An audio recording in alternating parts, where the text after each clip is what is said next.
Congress ಪಾಳ್ಯದಲ್ಲಿ CM ಕುರ್ಚಿ ಗುಸುಗುಸು. ಹೊರಗೆ ಸಿದ್ದು ಪರ, ಒಳಗೆ ಕುರ್ಚಿ ಲೆಕ್ಕಾಚಾರ. ವಿಜಯ ಕರ್ನಾಟಕ ವೆಬ್ ವೀಕ್ಷಕರಿಗೆ ನಮಸ್ಕಾರ. ನಾನು ಶಿವಮೂರ್ತಿ ಸೊರಬ. ಮುಡಾ ಹಗರಣದಲ್ಲಿ ಸಿದ್ದರಾಮಯ್ಯ ಸಿಲುಕಿರುವ ಬೆನ್ನಲ್ಲೇ ಕಾಂಗ್ರೆಸ್ ಪಾಳ್ಯದಲ್ಲಿ ರಾಜಕೀಯ ಚಟುವಟಿಕೆಗಳು ಗರಿಗೆದರಿವೆ.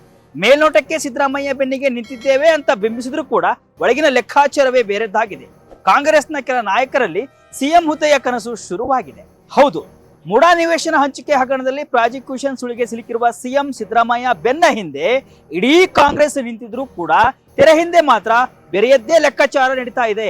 ಯಾವುದೇ ಹಂತದಲ್ಲೂ ಅಪಸ್ವರ ಏಳದಂತೆ ಕಾಂಗ್ರೆಸ್ ಹೈಕಮಾಂಡ್ ಪರಿಸ್ಥಿತಿಯನ್ನ ನಿಯಂತ್ರಣಕ್ಕೆ ಪಡೆದಿದ್ರೂ ಕೂಡ ಒಂದು ವೇಳೆ ಸಿದ್ದರಾಮಯ್ಯರನ್ನ ಬದಲಾವಣೆ ಮಾಡುವ ಸಂದರ್ಭ ಸೃಷ್ಟಿಯಾದಲ್ಲಿ ಅವಕಾಶ ಪಡೆಯಲು ಸಿಎಂ ಸ್ಥಾನದ ಆಕಾಂಕ್ಷಿಗಳು ಮಾನಸಿಕವಾಗಿ ಸಜ್ಜಾಗ್ತಿದ್ದಾರೆ ಎಂಬ ಮಾತುಗಳು ರಾಜಕೀಯ ಪಡಸಾಲೆಯಲ್ಲಿ ಕೇಳಿ ಬರ್ತಾ ಇದೆ.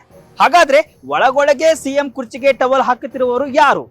ಇವರೆಲ್ಲ ಸಿದ್ದರಾಮಯ್ಯ ಸಿಎಂ ಸ್ಥಾನದಿಂದ ಇಳಿಯುವುದನ್ನೇ ಕಾಯ್ತಾ ಇದ್ದಾರಾ? ಸಿದ್ದರಾಮಯ್ಯ ನಿಜಕ್ಕೂ ಕೆಳಗಿಳಿತಾರಾ? ಒಂದಿಷ್ಟು ಇನ್ಸೈಡ್ ಮಾಹಿತಿಯನ್ನ ಇಲ್ಲಿ ಹೇಳ್ತಾ ಹೋಗ್ತೇನೆ.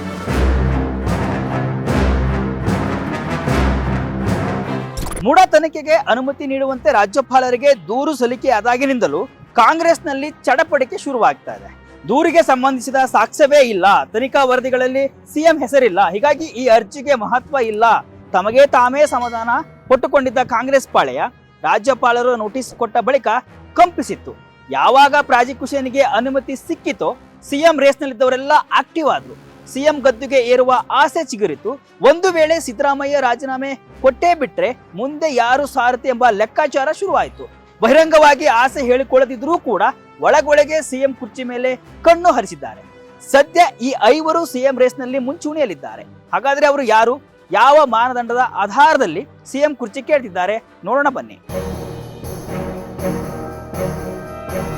ಡಿಕೆ ಶಿವಕುಮಾರ್. ಹೌದು, ಸಿಎಂ ಸಿದ್ದರಾಮಯ್ಯ ನಂತರ ಯಾರು ಅನ್ನೋದಕ್ಕೆ ಮೊದಲು ಹೆಸರು ಕೇಳಿ ಬರೋದೇ ಡಿಕೆಶಿ ಹೆಸರು. ತೆರೆಮರೆಯಲ್ಲಿ ಡಿಕೆಶಿ ಅವರು ಸಿಎಂ ಸ್ಥಾನ ಪಡೆಯಲು ಸಿಕ್ಕಾಪಟ್ಟೆ ಕಸರತ್ತನ್ನ ನಡೆಸಿದ್ದಾರೆ ಎಂಬ ಟಾಕ್ ಇದೆ. ಅದೇನೇ ಇರಲಿ, ಡಿಕೆಶಿ ಕಳೆಗುಂದಿದ ಪಕ್ಷವನ್ನ ಚುರುಕುಗೊಳಿಸಿ ವಿಧಾನಸಭಾ ಚುನಾವಣೆಯಲ್ಲಿ ತನು ಮನ ಧನ ಧಾರೆ ಎರೆದು ಸಿಎಂ ಸ್ಥಾನಕ್ಕೆ ಕಾಯ್ತಿದ್ದಾರೆ ಎಂಬ ಮಾತು ಇದೆ. ಇನ್ನು ಮಲ್ಲಿಕಾರ್ಜುನ ಖರ್ಗೆ, ಎಐಸಿಸಿ ಅಧ್ಯಕ್ಷರಿಗೆ ಒಮ್ಮೆಯೂ ಸಿಎಂ ಆಗ್ಲಿಲ್ಲ ಎಂಬ ಚಿಂತೆ ಇದೆ. ದಲಿತ ಸಿಎಂ ಕೊರಗು ನೀಗಿಸಲು ಅಪರೂಪದ ಅವಕಾಶ ಇದು. ಹೀಗಾಗಿ ಖರ್ಗೆ ಅವರು ಕೂಡ ಸಿಎಂ ರೇಸ್ನಲ್ಲಿ ಇದ್ದಾರೆ ಅಂತ ಹೇಳಲಾಗ್ತಿದೆ. ನೆಕ್ಸ್ಟ್ ಗೃಹ ಸಚಿವ ಜಿ ಪರಮೇಶ್ವರ್. ದಲಿತ ಸಿಎಂ ರೇಸ್ನಲ್ಲಿ ಖರ್ಗೆ ಬಳಿಕ ಎರಡನೇ ಆಯ್ಕೆ ಪರಮೇಶ್ವರ್. ಪಕ್ಷಕ್ಕಾಗಿ ದುಡಿಮೆ, ಪ್ರಮುಖ ಖಾತೆ ನಿಭಾಯಿಸಿದ ಅನುಭವವಿದೆ, ಸಿಎಂ ಸ್ಥಾನದ ಆಸೆಯೂ ಇದೆ. ನಂತರ ಸತೀಶ್ ಜಾರಕಿಹೊಳಿ. ಸಿದ್ದರಾಮಯ್ಯ ಬಳಿಕ ಹಿಂದುಳಿದ ವರ್ಗದ ನಾಯಕನಾಗಿ ಹೊರಹೊಮ್ಮುವ ಗುರಿಯೊಂದಿಗೆ ಶಾಸಕರ ವಿಶ್ವಾಸ ಗಳಿಸುವ ಯತ್ನವನ್ನ ಈಗಾಗಲೇ ಆರಂಭಿಸಿದ್ದಾರೆ. ಸಿದ್ದರಾಮಯ್ಯ ನಂತರ ನಾನೇ ಸಿಎಂ ಆಗುವ ಆಸೆ ಇದೆ ಅಂತ ಎಷ್ಟೋ ಸಲ ಬಹಿರಂಗವಾಗಿ ಹೇಳಿದ್ದಾರೆ. ಇನ್ನು ಎಂಬಿ ಪಾಟೀಲ್ ಕೂಡ ಸಿಎಂ ರೇಸ್ನಲ್ಲಿದ್ದಾರೆ. ಲಿಂಗಾಯತರನ್ನ ಪುನಃ ಕಾಂಗ್ರೆಸ್ಗೆ ಕರೆತರುವ ಜೊತೆಯಲ್ಲಿ ಉತ್ತರ ಕರ್ನಾಟಕ ಭಾಗದ ಕೂಗಿಗೆ ದನಿಯಾಗುವ ಅವಕಾಶ, ಇದೆಲ್ಲವನ್ನ ಬಳಸಿಕೊಂಡು ನಾನು ಸಿಎಂ ಆಗಬಹುದು ಅನ್ನೋದು ಎಂಬಿ ಪಾಟೀಲ್ ವಾದ.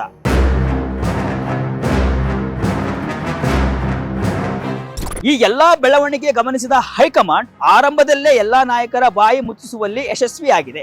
ಇಲ್ಲಿ ಹೈಕಮಾಂಡ್ ನಡೆಯನ್ನ ಮೆಚ್ಚಲೇಬೇಕು. ಸಿದ್ದರಾಮಯ್ಯಗೆ ಮುಡಾ ಸಂಕಷ್ಟ ಎದುರಾದರೂ ಕೂಡ ಯಾವೊಬ್ಬ ಶಾಸಕರು, ಸಚಿವರು ಕೂಡ ಎಲ್ಲೂ ಕೂಡ ನೆಗೆಟಿವ್ ಆಗಿ ಮಾತನಾಡಲಿಲ್ಲ. ನಾವು ಸಿದ್ದರಾಮಯ್ಯಗೆ ಸಪೋರ್ಟ್ ಆಗಿ ನಿಂತಿದ್ದೇವೆ ಅಂತ ಹೇಳುತ್ತಲೇ ಬಂದಿದ್ದಾರೆ. ಇದೆಲ್ಲವನ್ನ ಸಾಧ್ಯ ಆಗಿಸಿದ್ದು ಇದ್ದ ಹೈಕಮಾಂಡ್.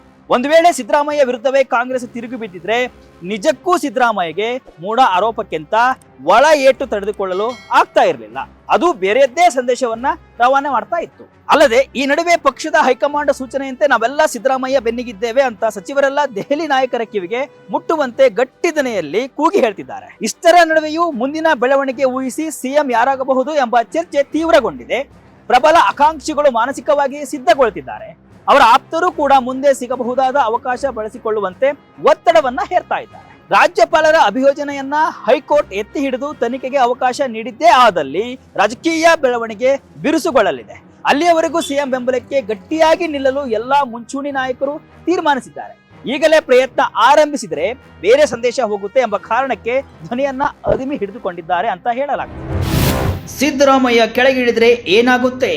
ನಾನು ಆಗಲೇ ಹೇಳಿದ ಹಾಗೆ ಸಿದ್ದರಾಮಯ್ಯ ಎಪಿಸೋಡ್ ಶುರುವಾದ ನಂತರ ಕಾಂಗ್ರೆಸ್ನ ಕೆಲ ನಾಯಕರಲ್ಲಿ ಸಿಎಂ ಹುದ್ದೆಯ ಕನಸು ಬಿದ್ದಿರುವುದೇನೋ ನಿಜ. ಆದರೆ ಇಂತಹ ಕನಸಿಗೆ ಪುಷ್ಟಿ ನೀಡುವ ಸ್ಥಿತಿಯಲ್ಲಿ ಹೈಕಮಾಂಡ್ ಇಲ್ಲ.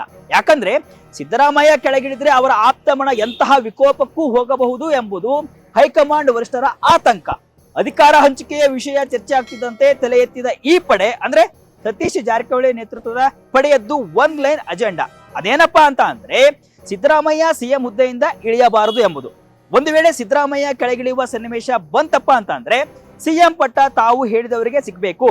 ಒಂದು ವೇಳೆ ಒಪ್ಪಂದದ ಹೆಸರಿನಲ್ಲೋ ಅಥವಾ ಬೇರೆ ಹೆಸರಿನಲ್ಲೋ ಬೇರೆಯವರಿಗೆ ಸಿಎಂ ಪಟ್ಟ ಕಟ್ಟಲು ಮುಂದಾದ್ರೆ ಕೈ ತೊರೆಯಲು ಸಿದ್ಧ ಎಂಬುದು ಈ ಪಡೆಯ ಪರೋಕ್ಷ ಸಂದೇಶ. ಒಂದು ವೇಳೆ ಹಾಗೇನಾದ್ರೂ ಆದ್ರೆ ಕರ್ನಾಟಕದ ನೆಲೆಯಲ್ಲಿ ಕಾಂಗ್ರೆಸ್ ಸರ್ಕಾರ ಪತನವಾಗಿ ಬಿಜೆಪಿ ಮಿತ್ರಕೂಟ ಮೇಲೆದ್ದು ನಿಲ್ಲಲು ದಾರಿ ಮಾಡಿಕೊಟ್ಟಂತಾಗುತ್ತೆ ಎಂಬುದು ವರಿಷ್ಠರ ಆತಂಕ. ಹಾಗಾಗಬಾರ್ದು ಅಂದ್ರೆ ಸಿದ್ದರಾಮಯ್ಯ ಸಿಎಂ ಹುದ್ದೆಯಿಂದ ಇಳಿಯಬಾರದು ಎಂಬ ತೀರ್ಮಾನಕ್ಕೆ ಬಂದಿರುವ ವರಿಷ್ಠರು ಗವರ್ನರ್ ಎಪಿಸೋಡ್ ಶುರುವಾದ ನಂತರ ಸಿದ್ದರಾಮಯ್ಯ ಜೊತೆ ಬಲವಾಗಿ ನಿಂತಿದ್ದಾರೆ. ಒಟ್ಟಿನಲ್ಲಿ ಸಿದ್ದರಾಮಯ್ಯ ವಿರುದ್ಧ ಮೂಡಾ ಹಗರಣ ಸುತ್ತಿಕೊಳ್ತಿದ್ದಂತೆ ಸಿಎಂ ರೇಸ್ ನಲ್ಲಿದ್ದವರು ಆಕ್ಟಿವ್ ಆಗಿದ್ದಂತೂ ನಿಜ. ಮೇಲ್ನೋಟಕ್ಕೆ ಸಿದ್ದರಾಮಯ್ಯ ಬೆನ್ನಿಗೆ ನಿಂತಿದ್ರೂ ಕೂಡ ತೆರೆಮರೆಯಲ್ಲಿ ನಾನೂ ಸಿಎಂ ಆಗ್ಬೇಕು ಅಂತ ಆಸೆಗಳಿಂದ ನೋಡ್ತಿದ್ದಾರೆ. ಆಗಸ್ಟ್ 29ಕ್ಕೆ ವಿಚಾರಣೆ ನಡೆಯಲಿದೆ. ಅದಾದ ಬಳಿಕ ಒಂದು ಕ್ಲಿಯರ್ ಪಿಕ್ಚರ್ ಸಿಗಲಿದೆ. ಅಲ್ಲಿವರೆಗೂ ನೀವು ಕಾಯಲೇಬೇಕು.